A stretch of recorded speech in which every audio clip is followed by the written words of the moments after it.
Berarti kan dalam sehari 1000 perceraian terjadi. Kenapa kok orang ada KDRT gitu? Ya sesimpel pendidikan orang tuanya tidak mendidik anaknya secara gentle. Anak itu adalah temanmu dalam satu momen. Anak itu adalah pacarmu dalam satu momen, tanda kutip. Pendidikan pranikah itu tuh justru dimulai dari orang tua ya. Menyiapkan anak-anaknya agar dia kalau mencari calon suami untuk anaknya gitu, memastikan kita akan memberikan anak perempuan kita pada laki-laki yang tepat. Itu apa sih syaratnya? Itu harus ada CV-nya gitu, bahkan mungkin ada internship-nya.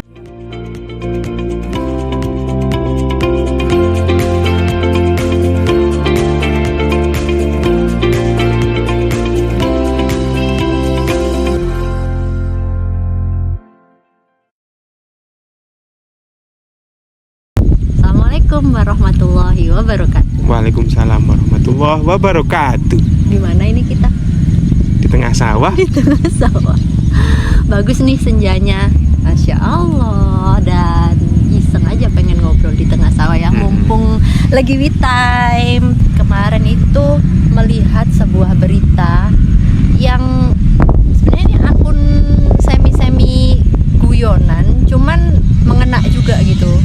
Jadi di salah satu kota itu tingkat perceraiannya lagi tinggi.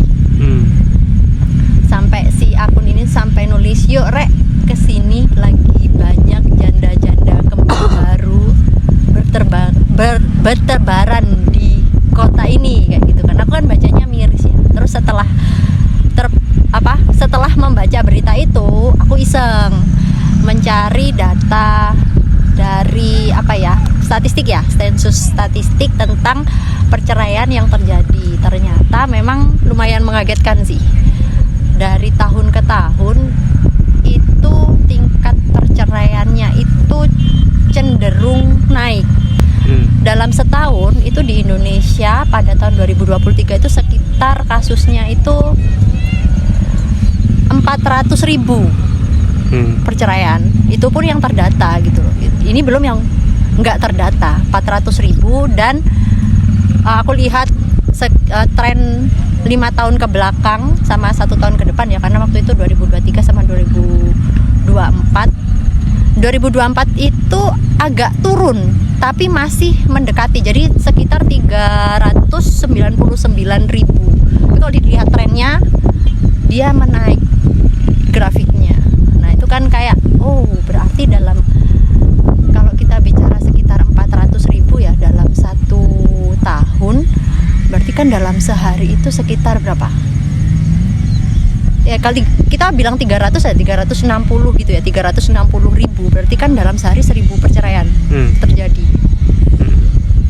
Nah berkaitan dengan berita itu dan aku melihat ini, nah kira-kira apa yang terjadi gitu dalam pernikahan ini? Dan kebanyakan memang pernikahannya itu usianya pendek. Dari sini kan berarti menuju sebuah jenjang pernikahan itu butuh persiapan. Kira-kira persiapan apa sih yang harus kita siapkan masing-masing gitu? Terutama mungkin dari sisi seorang suami sebagai nantinya adalah nahkodah atau kepala keluarga gitu, untuk benar-benar dia itu oke, aku mau menikah, aku tuh harus menyiapkan ini sehingga bisa dikatakan si seorang laki-laki itu memang siap untuk menjadi sosok pemimpin dalam keluarganya.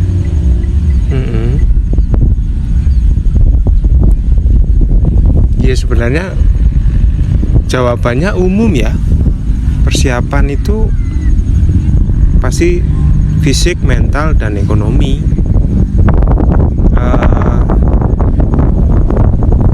Pertanyaan itu kan, kejadian fenomena itu kan bukan hal yang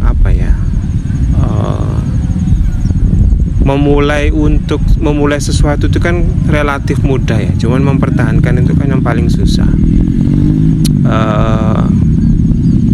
Jadi persiapannya itu bukan cenderung di persiapan menikahnya, cuman persiapan bagaimana buat pernikahan itu bisa langgeng gitu kan.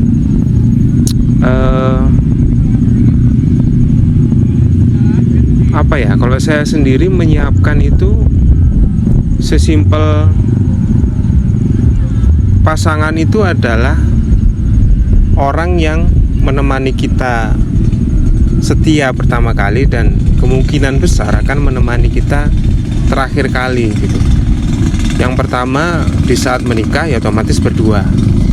Kalau mereka teman-teman yang pengen menikah itu pengen punya anak mungkin nanti akan hidup dengan kita tuh ya sekitar mungkin sampai umur 18 tahun tok ya.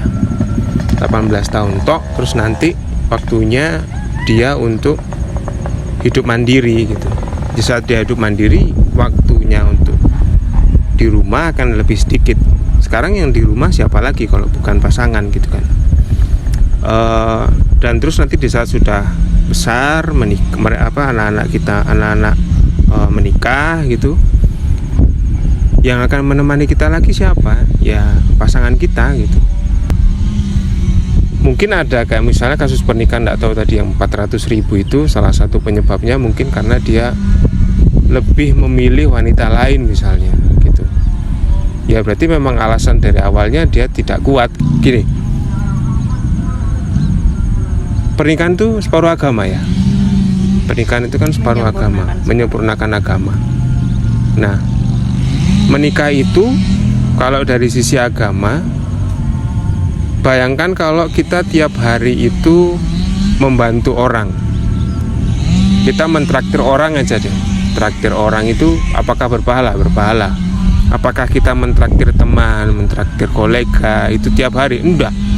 Tapi kalau kita ngasih makan istri, membantu istri, itu berarti kan pahalanya tiap hari. Nah, jadi secara harfiah setiap waktu saya bersama istri itu adalah waktu yang berpahala gitu. Jadi kayak celengan yang terus berjalan gitu. Kita tiap detik dapat transferan pahala dari Allah gitu kan. Nah, itu kan sebuah kesempatan yang mungkin tidak didapatkan sama orang-orang yang belum menikah gitu ya. Bukan maksudnya mendiskreditkan yang belum menikah ya. Tapi kalau misalnya kita memilih untuk setia dengan pasangan, dengan menikah dan terus sampai nanti akhir hayat, ya itu keuntungannya gitu. Ada data pendukung nggak kenapa kok 400.000 orang cerai itu? Kenapa kok cerai itu? Belum sampai dalam sih, cuman memang salah satu yang besar itu karena ketidakcocokan dan KDRT. Nah, kalau dari situ berarti mulainya dari pendidikan ya. Kalau mungkin KDRT dulu ya. Kenapa kok orang ada KDRT gitu? Ya sesimpel pendidikan orang tuanya tidak mendidik anaknya secara gentle. Gentle ya. Gentle itu bukan berarti halus atau apa. Gentle itu bijaksana. Kalau waktunya keras ya keras, waktunya halus ya halus, waktunya diskusi ya diskusi. Cuman tujuannya sederhana, membuat anak itu menjadi sosok manusia yang bijaksana gitu. Cara paling mudah gini kalau yang saya tahu. Kalau anak masih kecil, perempuan gitu ya, terus dia sudah mulai tumbuh besar, mungkin kalau kecil banget kan pasti masih butuh ibunya gitu kan, untuk menemani dia, untuk mengasih susu dan lain sebagainya. Cuman kalau dia sudah punya pemikirannya agak mandiri, kalau anak perempuan harus sering-sering sama ayahnya gitu. Supaya tujuannya apa? Supaya tujuannya mengetahui sebenarnya lelaki itu gimana gitu. Di saat anak perempuan sudah mengerti lelaki itu seperti apa dan mencontoh orang tuanya, mencontoh ayahnya, maka dia akan lebih tahu cara bersikap dengan laki-laki gitu. Begitu juga dengan yang laki-laki, anak laki-laki. Kalau anak laki-laki sudah tumbuh dewasa, sebisa mungkin main dengan ibunya gitu. Saya pernah nulis tulisan tentang berpacaran dengan anak. Kalau di umur titik tertentu, kalau bisa, ya itu tadi, seorang anak laki-laki harus berpacaran dengan ibunya dalam tanda kutip. Anak perempuan harus berpacaran dengan ayahnya dalam tanda kutip gitu. Ya kayak orang pacaran. nonton bareng, terus main bareng, terus rekreasi bareng, naik sepeda bareng, terus ngobrol-ngobrol guyonan bareng gitu. Obrolannya tidak hanya sekedar obrolan pendidikan orang tua dan anak, enggak, ngobrolin film, ngobrolin lagu, ngobrolin apa yang terjadi, nanti dapat bondingnya gitu kan. Nah, nanti kan di situ terbentuk hal-hal yang tidak pernah kita tidak pernah kita duga-duga gitu. Gimana sih komunikasi yang baik? Gimana sih memulai percakapan? Gimana sih kalau di tengah ada ketidaksetujuan, gimana gitu. Nah, di saat itu sudah siap, maka KDRT itu bisa berkurang gitu. Bahkan tidak hanya KDRT ya. Di saat anak itu akrab dengan orang tuanya, seorang anak tuh akan lebih behave, akan lebih bersikap, karena dia tahu gitu bahwa bersikap itu seperti apa dengan mencontoh sikap dia ke orang tuanya. Sekarang bayangkan ada seorang anak yang bersikap baik dengan orang tuanya, saya yakin anak itu akan bersikap baik dengan banyak orang gitu. Ya dengan catatan lagi-lagi kembali ke orang tuanya gitu. Kalau permasalahan yang tadi KDRT, maka PR-nya adalah di orang tua. Nah, ini kan berarti kan kontennya kebanyakan buat orang tua nih. Jadi mulai sekarang harus segera disiapkan bahwa anak itu adalah temanmu dalam satu momen, anak itu adalah pacarmu dalam satu momen, tanda kutip. Dengan gitu nanti akan tahu bisa bersikap seperti apa gitu. Role modelnya dari orang tua ya. Betul, role modelnya dari orang tua. Saya yakin kalau orang tua itu nggak pernah melakukan kekerasan, anak-anak tuh nanti behave kok. Orang tua aku nggak tahu melakukan kekerasan, ngapain aku melakukan kekerasan? Atau mungkin sebaliknya juga, ini pembahasan panjang.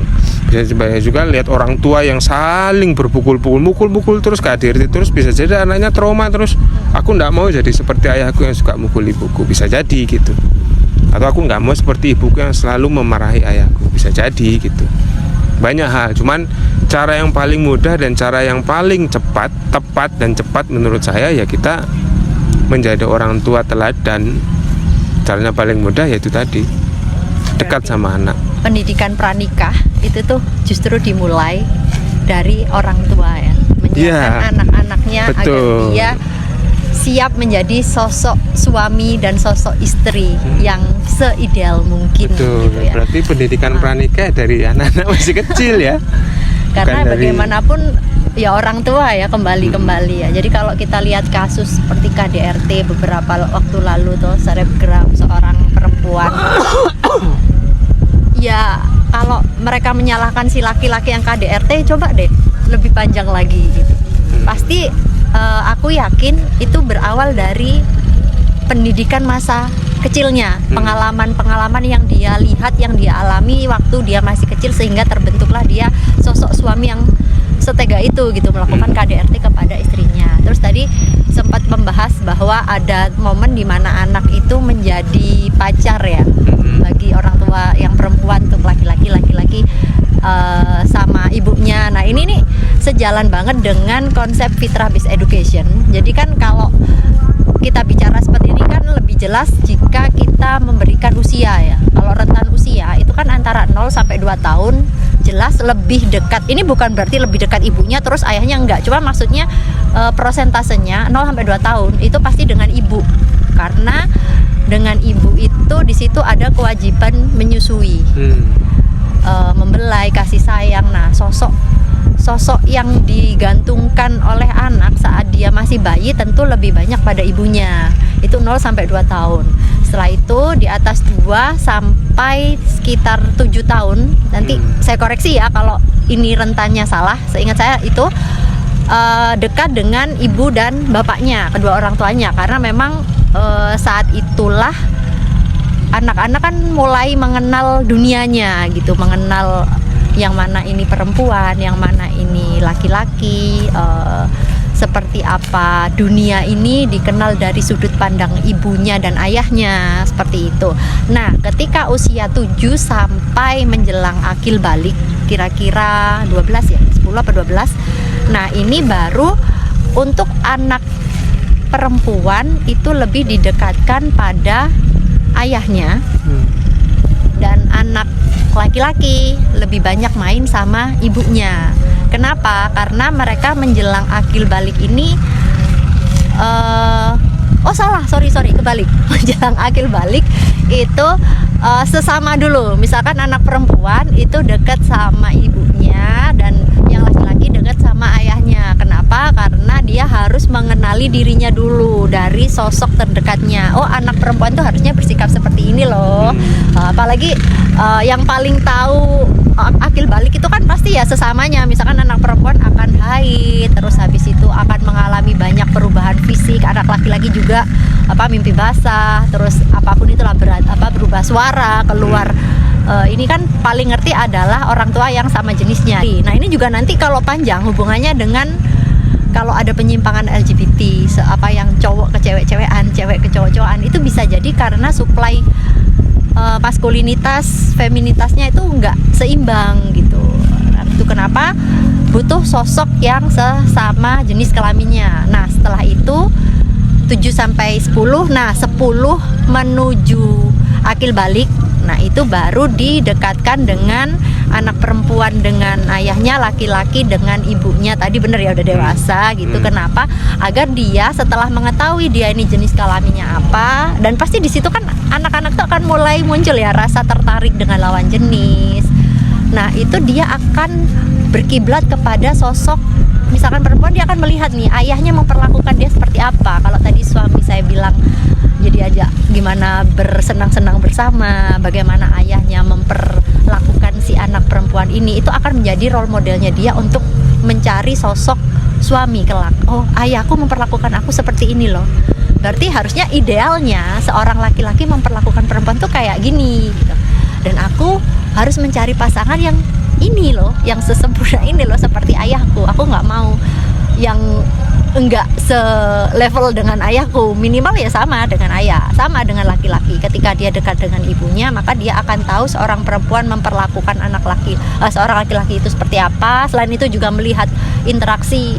Itu kenapa saya senang sih bilang interaksi kemesraan. Ada saat-saat kita itu juga memunculkan itu di depan anak-anak, sehingga anak-anak pun itu bisa melihat bagaimana interaksi antara seorang suami dengan istri ketika di rumah itu seperti apa, dan itu akan terekam di memori mereka dan juga menjadi role model mereka ketika mereka nanti masuk ke jenjang pernikahan gitu. Karena menikah itu tuh kan kita nggak hanya menikah untuk oh ya aku seneng nih, aku cinta sama kamu terus menikah gitu. Ternyata setelah menikah kan banyak banget yang harus dipersiapkan ya.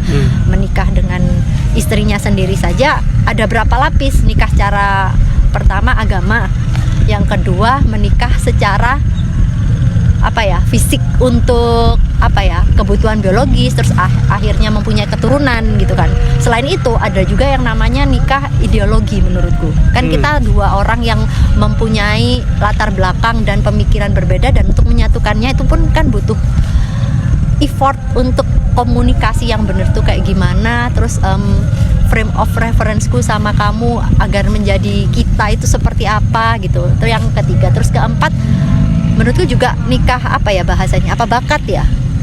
Maksudnya bawaan masing-masing. Maksudnya aku punya kelebihan ini, aku punya kesukaan ini, kekuranganku ini, kelebihanku ini. Nah, ini ketika ketemu baru lanjut nikah ke misi keluarga. Itu masih antar pasangan.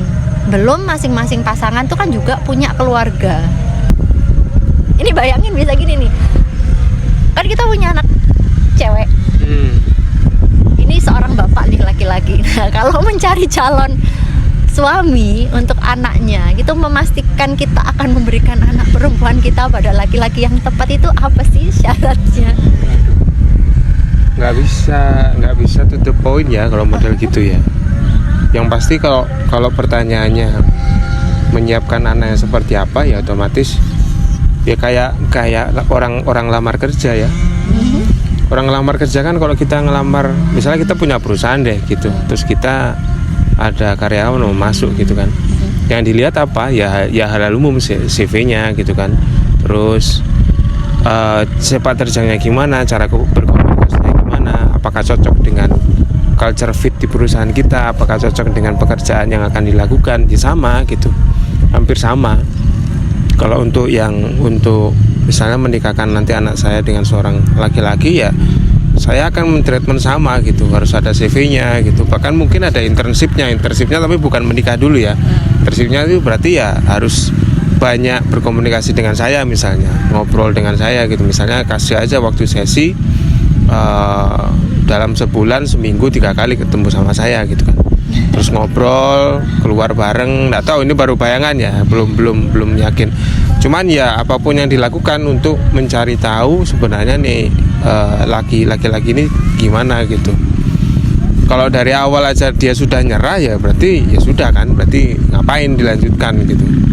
Cuman kalau misalnya memang laki-laki itu memang beneran niat, pasti nanti program yang akan saya siapkan akan mau-mau aja gitu. Ada programnya ya? Nah, iya dong. Oke, akan nyiapin. Ya karena kan ya itu tadi, hidup dunia udah mulai berubah dan lain sebagainya gitu. Udah mau maghrib, jadi ya intinya gitu ya. Kalau untuk saat ini yang nomor 1 harus disiapkan kalau untuk pribadi ya otomatis hal-hal umum, kayak misalnya sudah siap belum menafkahi secara ekonomi, menafkahi secara fisik, menafkahi secara mental, batin gitu. Yang kedua, untuk mempertahankan sebuah pernikahan, nomor 1 otomatis komunikasi ya, komunikasi gitu. Dan komunikasi itu bukan hal tentang berbicara, komunikasi itu intinya tentang mendengarkan. Yaitu tadi ada pernikahan ideologis, ada pernikahan bahkan dan lain sebagainya.